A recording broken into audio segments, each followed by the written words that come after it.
Hello student, स्वागत है आपका हमारे चैनल पर। आज हम सीबीएसई क्लास 12 पॉलिटिकल साइंस के चैप्टर नंबर 2 का 4th पार्ट लेकर आ गए हैं। इससे पहले हमने ऑलरेडी इस चैप्टर के 3 पार्ट कवर किए हुए हैं। अगर आपने वो वीडियो नहीं देखी है तो प्लीज पहले जाके आप उन वीडियोस को देख लीजिए, ताकि आज की क्लास में जो हम टॉपिक कवर करने वाले हैं वो आपको आसानी से समझ में आ जाए। आज की क्लास में हम इस चैप्टर के लास्ट के 3 टॉपिक्स को देखने वाले हैं, जिसमें जो हमारा पहला टॉपिक है वो है द्वितीय खाड़ी युद्ध मीन सेकंड गल्फ वॉर क्या होता है। जो हमारा दूसरा टॉपिक है आज की क्लास में वो होगा अरब क्रांति किसे कहते हैं, और जो लास्ट टॉपिक होगा आज की क्लास में हमारा वो होगा अफगानिस्तान संकट क्या था। तो आइए शुरू करते हैं आज की क्लास के पहले टॉपिक के साथ में, जो है द्वितीय खाड़ी युद्ध मींस सेकंड गल्फ वॉर। अब द्वितीय खाड़ी युद्ध होता क्या है, इसमें क्या हुआ था, इसको देखते हैं। मैं आपको ये टॉपिक बहुत इजी वे में समझाने की कोशिश करूंगा, तो प्लीज थोड़ा फोकस करना। द्वितीय खाड़ी युद्ध जो हुआ था 2003 में, इसमें हुआ क्या, देखो 2003 में यूएसए मींस अमेरिका ने क्या किया, 40 देशों का एक ग्रुप बनाया। 40 देशों का एक ग्रुप बनाया और उसका नाम रखा कोलिजन ऑफ विलिंग्स। कोलिजन ऑफ विलिंग्स क्या था, ये 40 देशों का ग्रुप था। जो किसने क्रिएट किया था, अमेरिका ने। अब इसमें क्या हुआ कि 40 देशों के ग्रुप के साथ अमेरिका ने 19 मार्च 2003 में इराक पर आक्रमण कर दिया, इराक पर हमला कर दिया और उसके ऊपर अपना कब्जा कर लिया। जब यूएनओ को इसकी खबर लगी तो यूएनओ ने अमेरिका से क्वेश्चन पूछा। किसने, यूएनओ ने अमेरिका से क्वेश्चन पूछा कि आपने इराक पर हमला क्यों किया, क्या रीजन था। तो अमेरिका ने सफाई देते हुए बोला कि इराक के पास ऐसे हथियार थे जो पूरे विश्व को खत्म कर सकते थे। उसको इंग्लिश में बोलते हैं weapons of mass destruction, means ऐसे हथियार जो पूरे विश्व को कभी भी खत्म कर सकते थे। इसलिए हमने क्या किया, हमने उसके ऊपर आक्रमण करके उन हथियारों को अपने कब्जे में ले लिया, और जिससे पूरा विश्व जो होगा अब सुरक्षित हो गया। लेकिन जब यूएनओ ने इसकी जांच पड़ताल करवाई तो पता चला कि इराक के पास ऐसे कोई हथियार नहीं थे जिसका दावा यूएसए कर रहा था। तो तब जाके पता चला कि असली जो रीजन था यूएसए का इराक पर हमला करने का, वो था इराक के तेल भंडार पर अपना कब्जा करना, जिससे यूएसए की इकोनॉमिक पावर और ज्यादा बढ़ जाएगी। तो कहीं ना कहीं यूएसए की यहां पर अपनी एक इंडिविजुअल इंटरेस्ट था, अपना हित था उसके ऊपर आक्रमण करने का। उसने बहाना कोई दूसरा मारा। तो आपको समझ में आ गया कि द्वितीय खाड़ी युद्ध क्या था। ये बहुत इजी टॉपिक है और पेपर में आने के चांसेस भी थोड़े से ज्यादा है। तो पहला टॉपिक समझ में आ गया आपको। अब मूव करते हैं इस चैप्टर के दूसरे टॉपिक की ओर, जो है अरब क्रांति, जिसको हम इंग्लिश में बोलते हैं अरब स्प्रिंग। अब इस अरब क्रांति में क्या हुआ उसको देखते हैं। देखो प्रेजेंट टाइम पे हमारे पूरे वर्ल्ड में टोटल 23 अरब कंट्रीज है, 23 अरब देश हैं, और उनमें आज के टाइम पे लोकतांत्रिक सरकार है, मींस डेमोक्रेटिक गवर्नमेंट है। लेकिन हमेशा से ऐसा नहीं था। पहले के टाइम पे इन अरब देशों में तानाशाह हुआ करता था, मींस डिक्टेटरशिप की गवर्नमेंट हुआ करती थी, जिसकी वजह से लोगों को कोई भी अधिकार नहीं थे। सारी पावर किसी ऐसे पर्सन के पास हुआ करती थी जो अपनी मर्जी चलाता था। अब जितने भी शासक होते थे ना, वो जनता से जबरदस्ती टैक्स वसूला करते थे। इन्हीं अरब देशों में एक देश है ट्यूनेशिया। क्या नाम है उसका, ट्यूनेशिया। अब अरब क्रांति की जो शुरुआत हुई है ना, वो इसी ट्यूनेशिया से हुई है। तो हम समझते हैं कि ट्यूनेशिया में ऐसा क्या हुआ जिसकी वजह से अरब क्रांति शुरू हुई। देखो ट्यूनेशिया में एक व्यक्ति रहता था जिसका नाम था मोहम्मद बाओजीजी। वो एक फल विक्रेता था, फलों को बेचकर ही जो है वो अपना जीवन यापन करता था, अपना जीवन जीता था। अब ऐसे में क्या हुआ कि जो तानाशाही सरकार का जो व्यक्ति होता है, मतलब जो उसने अपनी क्या किया, सेना को भेजा और लोगों से टैक्स वसूलने के लिए कहा। वो आए, जब वो मोहम्मद बाओजीजी के पास आए टैक्स लेने के लिए, तो मोहम्मद बाओजीजी ने टैक्स देने से मना कर दिया, जिसकी वजह से जो वहां का शासक था, उसका जो व्यक्ति था, उसकी जो सेना थी, उसने क्या किया, मोहम्मद बाओजीजी के फलों के जो ठेला था या फिर जो भी दुकान थी उसकी, उसको गिरा दिया, तहस नहस कर दिया, सब खत्म कर दिया। जिसके बाद मोहम्मद बाओजीजी ने बीच रोड पे खड़े होकर अपने आप में आग लगा ली और इसको किसी पर्सन ने फेसबुक पे रिकॉर्ड कर लिया और फेसबुक पे रिकॉर्ड करने के बाद इसने जो है उसको अपलोड कर दिया, जिसके बाद वहां के लोगों में एक क्रांति की भावना पैदा हो गई कि ये नहीं झुका तो हम क्यों झुके।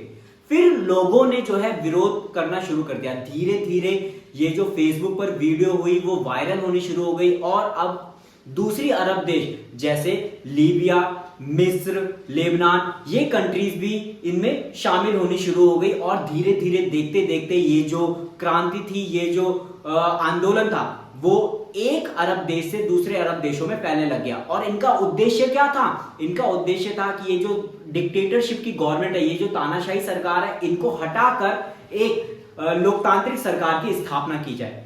जिसके बाद क्या हुआ कि फाइनली वहां की जो गवर्नमेंट थी उनको उसके आगे झुकना पड़ा, आंदोलन के आगे झुकना पड़ा और वहां पर लोकतंत्र की स्थापना हो गई। वहां पर इलेक्शन करवाएगा और इलेक्शन के बाद जो है जनता के द्वारा चुनी गई सरकार आई और तब से लेकर अब तक वहां पर लोकतांत्रिक सरकार ही है।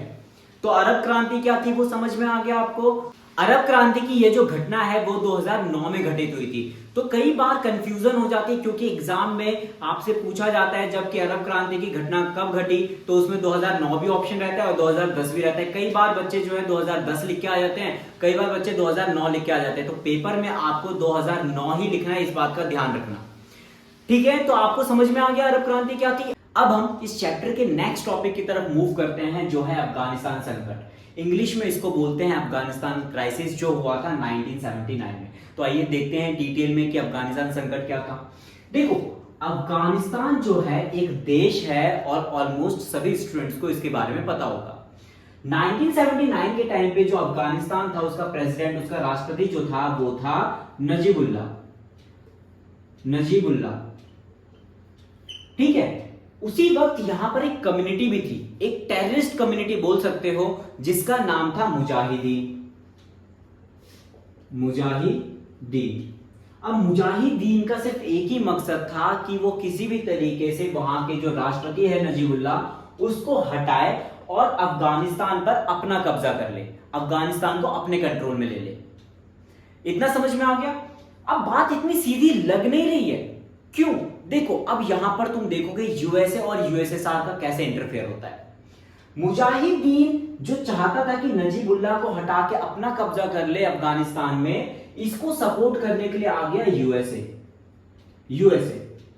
क्यों? इसके पीछे भी रीजन था। यूएसए चाहता था कि मुजाहिदीन जीत जाए और अफगानिस्तान पे उसका कब्जा हो जाए, लेकिन अगर मुजाहिदीन जीत जाएगा तो वो किसका ऋणी हो जाएगा, किसका शुक्रगुजार हो जाएगा? यूएसए का। वो बोलेगा कि भाई मुसीबत के टाइम पे जो है, युद्ध में जो है यूएसए ने उसकी मदद की है। इस वजह से वो कहीं ना कहीं यूएसए की बात मानेगा और इनडायरेक्ट वे में जो अफगानिस्तान पर नियंत्रण होगा वो किसका हो जाएगा? यूएसए का हो जाएगा।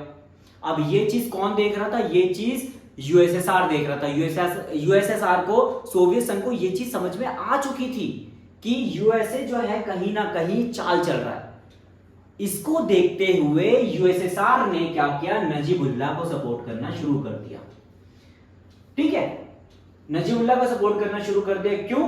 क्योंकि किसी भी कीमत पर ये मुजाहिदीन को जीतने नहीं देना चाहता था। ये चाहता था कि नजीबुल्लाह जीत जाए।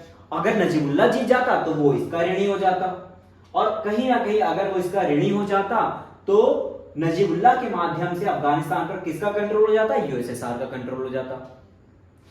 तो इतना समझ में आ गया आपको। अब 1979 में दोनों ग्रुप्स के बीच में वॉर शुरू हो गया। देखो, यूएसएसआर और नजीबुल्लाह की सेना एक हो गई और यहां पर यूएसए और मुजाहिदीन की सेना एक हो गई और इनके बीच में वॉर शुरू हो गया। तो कहीं ना कहीं ये जो इनडायरेक्ट वॉर था वो यूएसएसआर और यूएसए के बीच में ही था। अब ये वॉर करीब 10 साल तक चला। 1979 में ये वॉर शुरू हुआ और 1989 तक ये वॉर चला। इसी बीच में 1985 में मिखाइल गोर्बाचेव ने सोवियत संघ की कमान संभाली थी और उस समय तक जो सोवियत संघ था, जो यूएसएसआर था, उसकी इकोनॉमिक कंडीशन बहुत ज्यादा खराब हो गई थी, जिस वजह से मिखाइल गोर्बाचेव ने डिसाइड किया कि अब वो अपनी सेना को वहां पे से वापस बुलाएगा। तो मिखाइल गोर्बाचेव ने जब सोवियत संघ की सत्ता को संभाला तो उसने अफगानिस्तान से अपनी सेना को वापस बुलाना शुरू कर दिया और 1989 तक जाते जाते उसकी सेना पूरी तरीके से यूएसएसआर में वापस आ गई। इसके बाद 1991 में मुजाहिदीनों ने नजीबुल्लाह को उसके पद से हटा दिया और सारी की सारी पावर अपने हाथ में ले ली। यही मुजाहिदीन आगे चलकर कहीं ना कहीं तालिबान में कन्वर्ट हुए हैं। जो आज आप देख रहे हो ना कि अफगानिस्तान पे किसका कंट्रोल है, तालिबानियों का, तो ये कहां से निकले हैं, ये मुजाहिदीनों से ही निकले हुए हैं। तो आपको अफगानिस्तान संकट समझ में आ गया। आई होप आपको आज की क्लास के सारे टॉपिक समझ में आ गए होंगे। आज की क्लास में हमने 3 टॉपिक्स को कवर किया था, जिसमें हमारा जो पहला टॉपिक था वो था द्वितीय खाड़ी युद्ध मींस सेकंड गल्फ वॉर। हमने अरब क्रांति के बारे में जाना कि अरब क्रांति क्या होती है। साथ में जो हमने लास्ट टॉपिक देखा आज की क्लास का वो था अफगानिस्तान संकट।